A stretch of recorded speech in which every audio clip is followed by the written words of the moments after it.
નમસ્કાર મિત્રો, એક જ ખભા ઉપર બે અલગ અલગ જવાબદારીઓ ઉઠાવી એ ક્યાંનો ન્યાય છે? આજે મારે વાત કરવી છે રાજ્યના એવા હજારો નિસ્વાર્થ શિક્ષકોની જેમના એક હાથમાં ચોક અને ડસ્ટર છે અને બીજા હાથમાં આખી શાળાના વહીવટની ફાઇલો, અને આ બધું જ કામ તેઓ વધારાના પગાર કે સ્પેશિયલ ભથ્થા વગર કરી રહ્યા છે. ત્યારે રાજ્યની અનેક શાળાઓમાં એચટાટ મુખ્ય શિક્ષકની જગ્યાઓ ખાલી છે.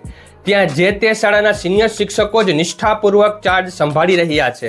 આનાથી આગળનો વિડીયો મેં તારીખ 17/1/2026ના રોજ કરવામાં આવેલા આચાર્ય ચાર્જના પરિપત્ર બાબત હતો કે એમાં એચટાટ મુખ્ય શિક્ષકોને કઈ કઈ મુશ્કેલીઓ પડશે, અને એના કોમેન્ટ સેક્શનમાં જયેશભાઈ જેવા ઘણા મિત્રોએ પોતાની વ્યથા વ્યક્ત કરી છે.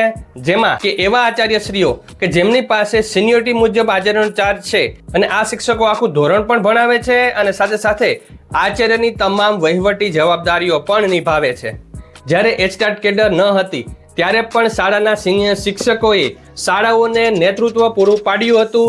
ત્યારે ચાર્જ લેવા બાબતે કોઈ પ્રશ્ન થયા ન હતા.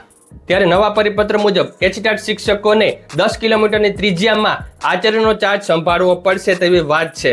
ત્યારે ભૂપેન્દ્રભાઈ જેવા શિક્ષકોનું પણ સજેશન છે, જે ગયા વિડીયોના કમેન્ટ બોક્સમાં મળ્યું હતું કે 2012માં સિનિયોરિટી મુજબ જે પણ પરિપત્ર થયો હતો કે સિનિયર શિક્ષકોને ચાર્જ મળે તો તે મુજબ કોઈ પણ પ્રશ્ન થશે નહીં. જે જૂના પરિપત્ર મુજબ શાળાના સિનિયર શિક્ષકને જો આચાર્યનો ચાર્જ સોંપવામાં આવે તો બધી મુશ્કેલીઓ દૂર થાય. આનાથી શાળાનું વાતાવરણ નહીં બગડે, શિક્ષકોમાં એકતા રહેશે અને સ્થાનિક ગ્રામજનો સાથે સહયોગ પણ મળતો રહેશે.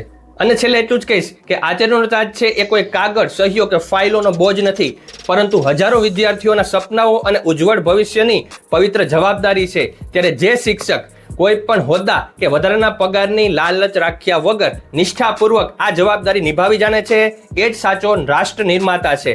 તો મિત્રો, આજનો વિડીયો હતો આ તમામ એચટાટ વગરની જે વર્ષોથી સિનિયર શિક્ષકો આચાર્યનો ચાર્જ સંભાળી રહ્યા છે જવાબદારીપૂર્વક અને નિષ્ઠાપૂર્વક, તેમના માટે હતો. Thank you very much. જય શ્રી કૃષ્ણ.